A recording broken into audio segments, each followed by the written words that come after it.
quick, these are always quick, featurette on a pair of Stromberg CD175-2s that I've removed from a customer's 1972 Triumph Stag. Now,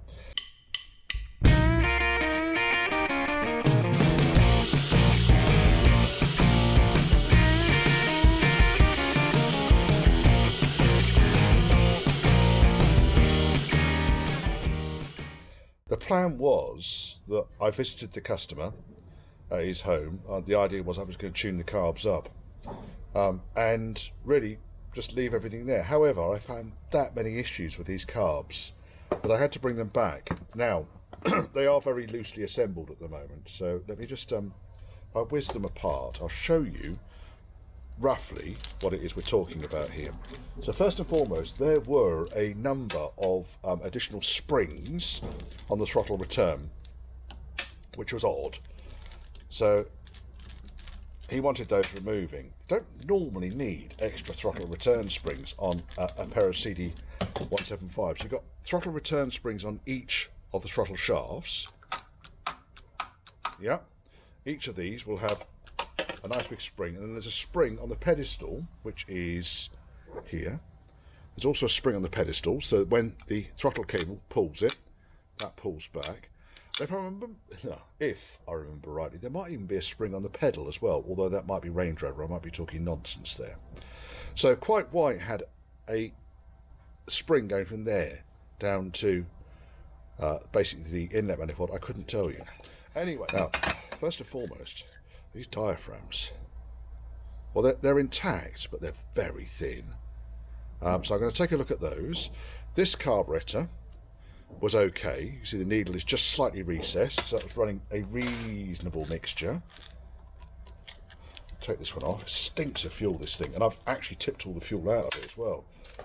So on this carb, take the needle out. You can see the jet has been recessed a fair few turns in there. So that was running much richer. Okay, we'll pop those down there for a second because I'm going to change the diaphragms on these anyway. Now, the reason I brought the carbs back with me is because one of the jets there is recessed a lot further in than the other. So the jets are running at different heights. On top of that, the other issues I identified was the throttle butterflies. I did have these carbs off and adjusted the throttle butterflies.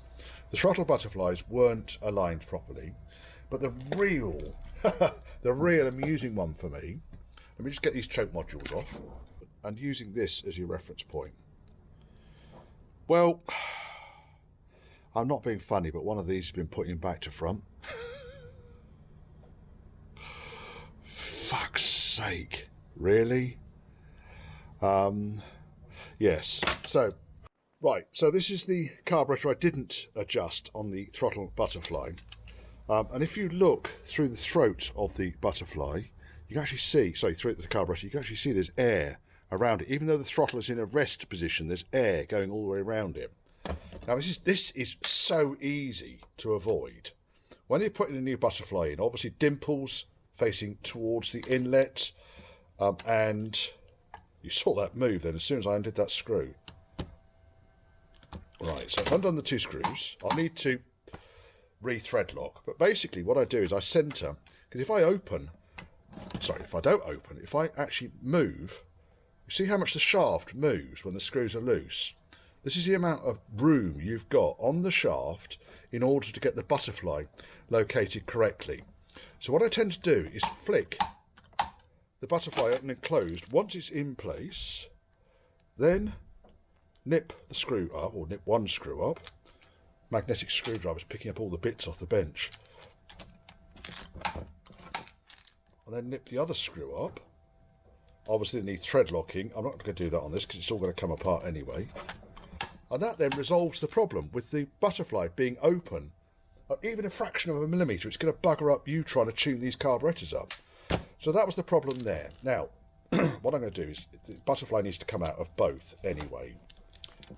So I'll work on one carb at the time, because I've got to try and get that stub out. So, one screw, and two screw. I've done this 1,000 times on taking these things apart. It's not rocket science. Take the butterfly out. There we are. And then we could take the entire throttle shaft out, pop the butterfly back in again, just so we know it's from this carb, because they might be worn into kind of their respective holes for now. Totally fucking unnecessary, Richard. Totally unnecessary. Okay, so we've had a light clean. It's not been a full detailed clean, but just really clean some of the petrol stains off some of this stuff. I was going to measure the depth next, so I've got a handy little depth gauge here which fits very neatly into the throat of the carburetor. What I'm going to do is I'm going to measure it up until the bridge.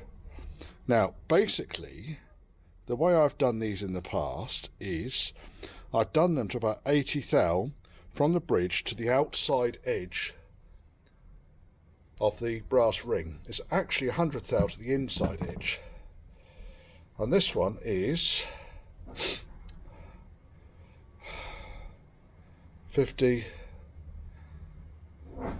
61 thou, so 20 thou too far in. Now my other observation is this jet actually looks oval. To my mind it looks like it's oval in this direction. I don't know what you think. Let me go and shut this door just in there. But yeah, it just looks a bit on the oval side, so I'm actually inclined to bang the jet out. I've done this before on a video. You can bang them out. I prefer a press if possible. Nice big socket over the base there, and you can see someone's used a big socket and struggled in the past because it's utterly mashed. The problem is you can see that's been mullered already. It's not ideal, is it? Someone's not pressed it nice and evenly.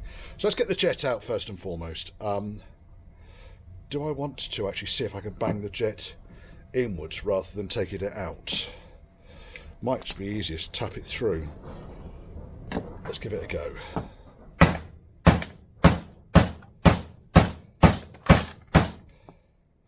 It's going.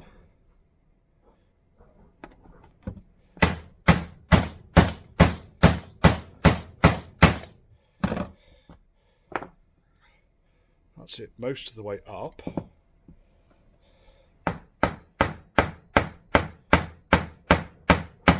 Because the jet's being replaced anyway, I'm less bothered about it struggling so much. Let's try. There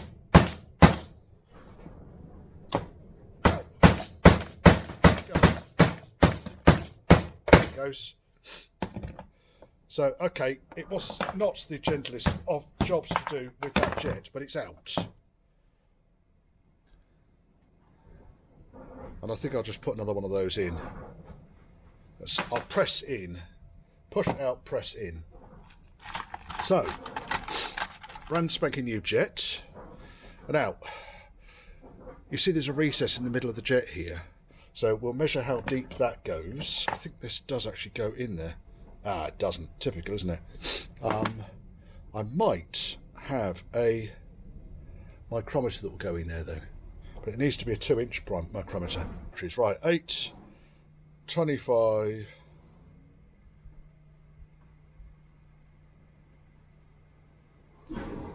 I can't see what the measurement is. I'm going to have to go out into the light just in there.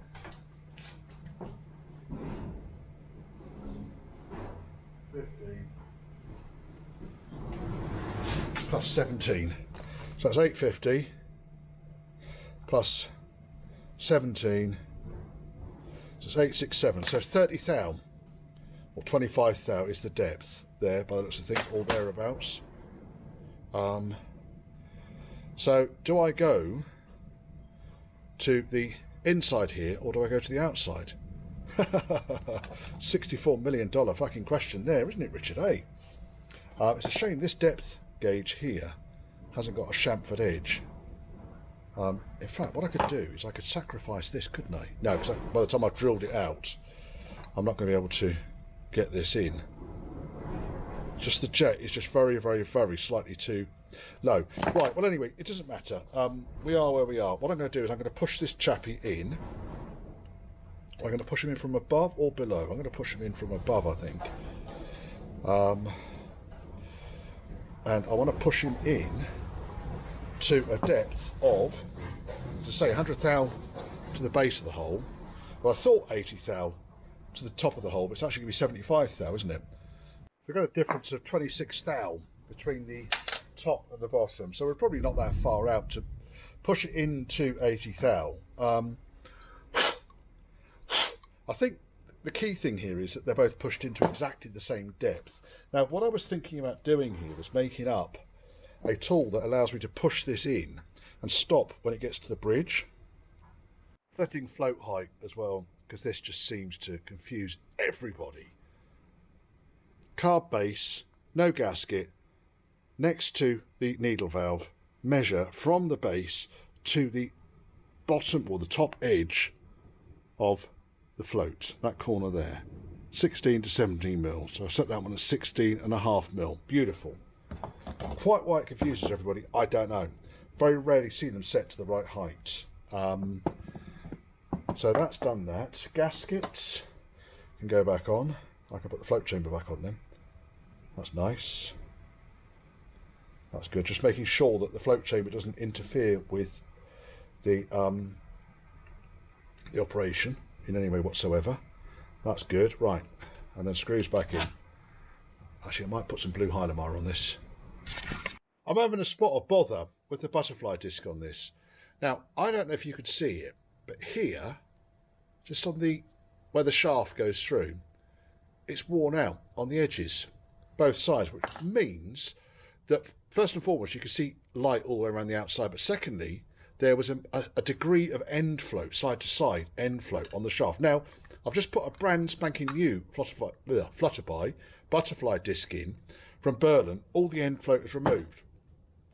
The only discs I've got are these ones where there is, you can see on the edge there, I don't know if you can see here, pretty much all of them that show any sort of wear have got those. That's a relatively new horrible disc that's had the thing soldered up, and that was a lot better. That's what got me into thinking, ah shit, maybe I'll just open up the carb needle kit that I've got that's actually reserved for mine. It was a gift from a customer, but I think we're going to have to borrow the discs out of it, and in fact I shall use this kit to rebuild these carbs. But that's a world better now. We've got one butterfly that's going to be okay, two butterflies that are okay, but these two original ones here, let me just, if I demonstrate to you, I'm going to take this out again anyway. Come down here, Richard. Oh, come on, you fucker. Right, there we are. There's my coffee there as well. Clank, clank, clank, clank, clank. I need to take this out anyway because I've got to thread lock up the screws. Last place you want these screws to end up is bouncing around in one of your cylinders. I expect they probably get shat straight out the exhaust, but you want to take that risk? Not me. Right, okay, disc comes out. Now let's put, this is the customer's disc, so pop this in, dimples out, facing down, and already I can feel it's a lot kind of looser going in, and I think it's just down to the wear on the edges. I think that's all it is. Now there's always that amount of movement backwards and forwards on the main shaft. Don't worry about that, that's normal. It's the disc that really locates the shaft and holds it in place. I know I've not put thread lock on yet, folks. Rest thy sphincters. This is a experiment to show you what I've just found. And we'll do these up.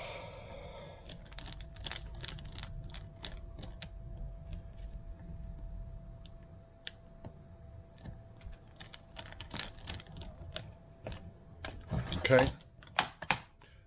Now,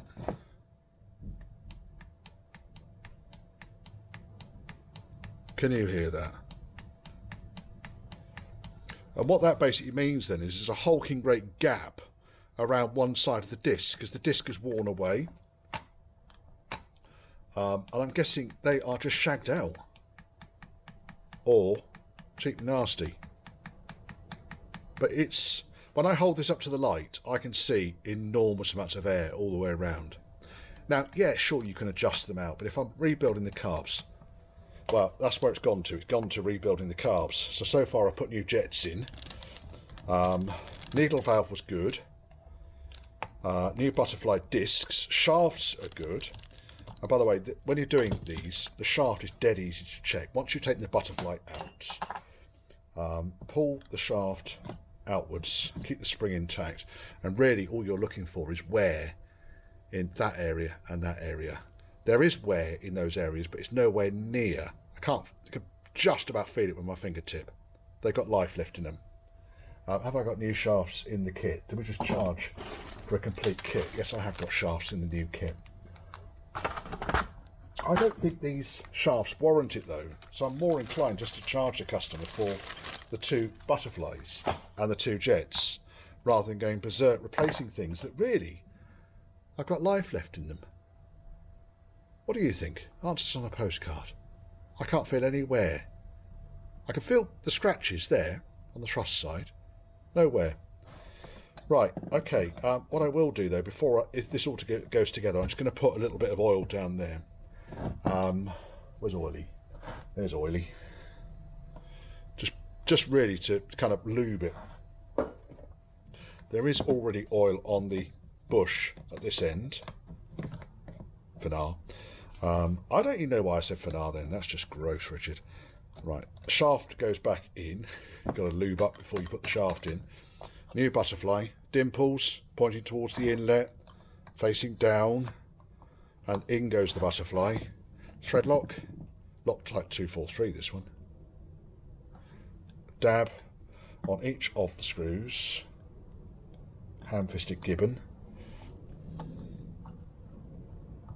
Loosely fit the screws.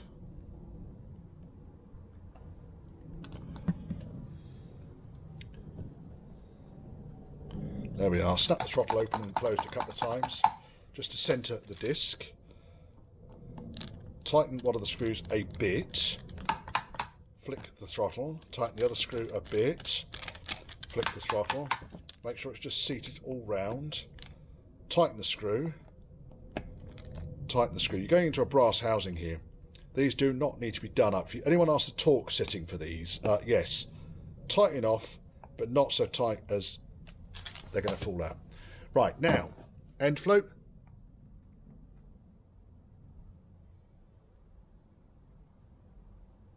None. Nice snappy throttle. And also when I hold this up to the light, I can see a nice, very, very, very thin amount of light around the edge of the disc. In fact, there's none at the top and there's just the barest amount at the bottom for now, which is exactly what you want. Right, so that's those. So we've done the bottom, we've done the throttle disc, we know that the carb vent is working, that's this pin here, that's working. We need to do the choke, we need to do the needle. Now, I took the needle off the dashpot just because I wanted to double check what was going on, and also I take this opportunity to replace this seal. This is the seal that goes on the needle adjuster that stops it from losing oil from the dashpot. And as you can see, this thing is well chewed up. I don't know what has gone on with it. I suspect whoever built the carburetors last time is what's gone on with it. So let's go through this kit. Now I should actually have a bag of these over in somewhere. Where are we? Where have they gone? Oh my god! I need to be a bit more organised, don't I? There is one. Screw. Is that a new one?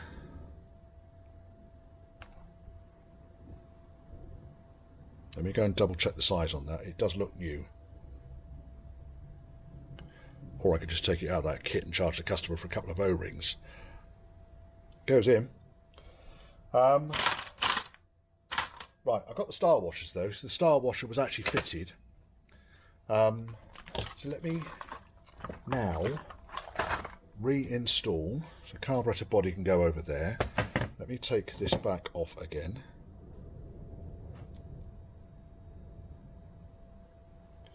It's not going to come off now, you watch.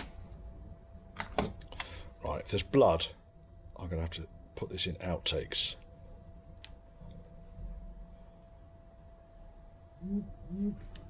Oops, there goes the phone. Right, there's the O-ring. There's the O-ring. So it is the same size. It's going on. Bollocks to it. Okie doke. So there's the O-ring. A little bit of oil. Just ready to ease its way in. Into the end of the dashpot. Star washer on top. There's the star washer. These tend not to be that difficult to push back in again. They're bastard to get out, not difficult to put back in again. And all I do, it shouldn't, I normally push them in by hand pressure, but let's get that there.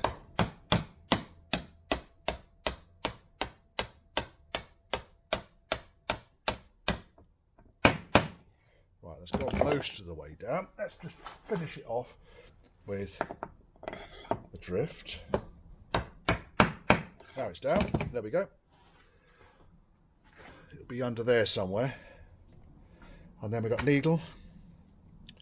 Now I wanted to find out what the needle was. So what I'll do is I'll wind it onto the... I've got the carb adjusting tool. There it is. I'll wind it onto the adjuster to start off with. So there's the dashpot mounted softly in the jaws. I can pull the needle out slightly, and then using one of these and getting real close, I can tell you that this is a... Oh, the needle rotates as well, so you can rotate the needle and you can pull it in and out. Don't pull too hard, certainly don't grip the needle. So this is a B1 A Q. Ideal, perfect. It's exactly what it should be for a stag, I believe. So I can now put the diaphragm on this. Yes. And then the only other thing I need to do with this, if you remember, or if you see my other stag videos, this is turned out to be a clusterfuck. There we are.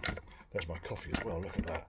If you remember my other stag videos, there's a problem with the only quality diaphragms that are available at the moment, and this lip. So I need to file that lip down and then clean this cap thoroughly before it goes back together again. So B1AQ, which is good news. Now, next thing I really need to do on this is to reposition the grub screw, because that's not in there at the moment. Don't forget the grub screw, otherwise when you wind the needle, it will just move, and it won't actually rotate in and out. So we'll put the grub screw back in. Doesn't need thread lock. I just do them up. There is no torque setting. Tight enough so it doesn't come loose.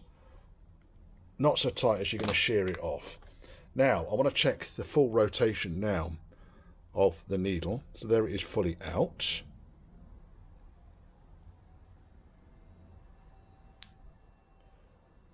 And there it goes, fully in. That seems all right. Fully out. And I baseline them by setting it level with the bridge, bang on, like that. There we go. That's one dashpot done. So genuine spare parts from Zenith Carburetors. And when it comes out, there's 4 in here. When it comes out, first of all, they're covered in powder, but you'll see that they are much, much more robust. Right, so dead easy putting these in. There's a lug in there, there's a tab there. Make sure the two are located. It's that easy. Even you can do this. Right, and then I don't generally use thread lock on these. There's no need. I'll just put screws in. We'll get the carb body together, and then I'm going to look at this choke, and I'll go through the choke and what I'm doing there, and also we'll inspect and see what's going on with the carb temperature compensators. But if I can get the carb back together again, it's one less pile of stuff on the bench that's likely to get moved around and lost as I move on to something else in the workshop. But I've got the parts here in order to do this, which is good. Now, one thing, I could actually put that into the handle, couldn't I, Richard? Just make life a little bit quicker, wouldn't it? There we are. I just, again, torque setting is just tight enough, but not so tight as you're going to shear it. There you go, somewhere in between. If you can't work out what just tight enough is, refer to Google. Don't know what that means. I honestly couldn't tell you. Right, and then that goes in there. Right, and then swing, carb top, and I'd expect a nice, I mean, bear in mind this has all been in the ultrasonic cleaner, so it's bone dry at the moment.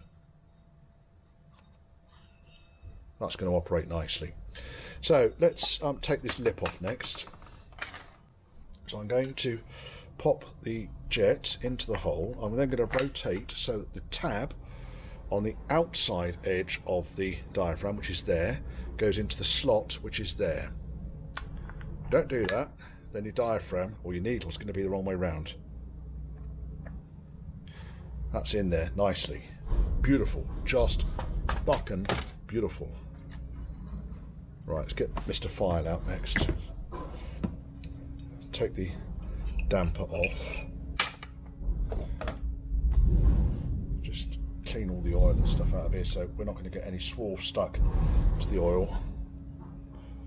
Don't need that.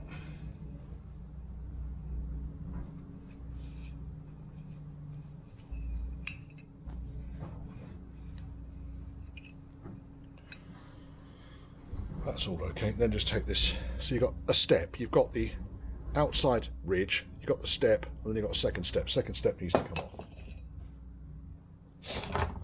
Oh, dear. That's crap. Go there. Goes there. And yes. Right, file.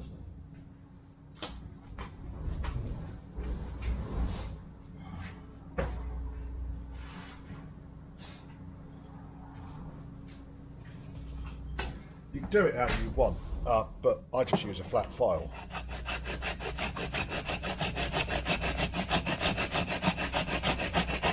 It's only really early carburetors have this bit, and looking at the state of some of the diaphragms that are out there, I'd rather go to the Berlin ones every bloody time.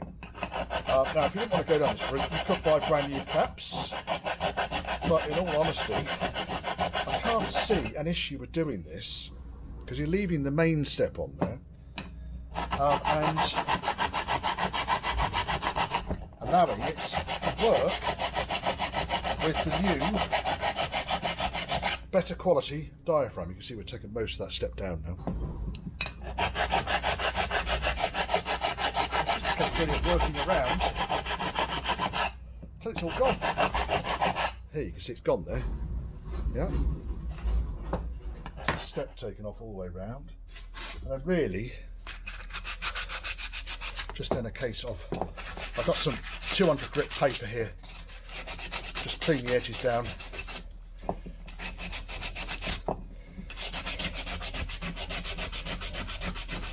And then when I've done that, it'll get, let's say, damn good clean out. There we go.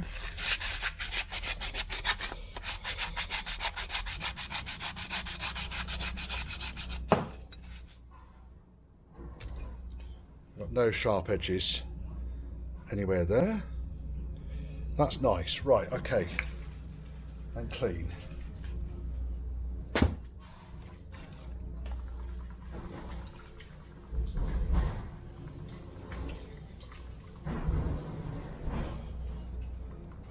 And dry.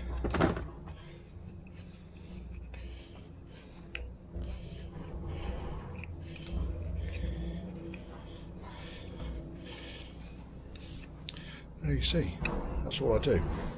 Piece of cake, hey? If you don't do this, by the way, what happens is the diaphragm gets too heavy, and you'll find that as you go into wide open throttle, the diaphragm will stay at the top of the piston, which is obviously not desired. I mean, as you come down in revs, it's going to flood pretty damn quick anyway, and stall the engine. But it's just a level of unreliability you're not going to need. It's unnecessary.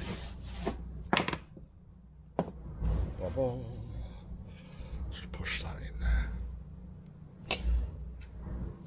Clean, clean, clean. Right, now we've done that. Beautiful, just fucking beautiful. What we do now is you've got a line there that corresponds with a line on the carb body there. Okay, and now what we need to do now is put the screws back in. So put the screws in. I find with these new diaphragms that the screws will not operate cleanly until you've got all the screws to a certain torque. And again, if you have to ask what the torque is, you can email British Airways, Ingram's Drive, Hounslow, or was it Felton? I can't remember. So that corner, this corner, no tags on these carburetors unfortunately. This corner, sometimes they just need a little bit of WD-40 just to get them going. But now that is down, they have got lock washers on them and they don't generally come loose. I'm just trying to work around the top of the carburetor body, really just to get it torqued up, and I'd say it's just about bloody perfect. If only I said so myself. Right, they are posi screws, and I am using a Phillips screwdriver, I know.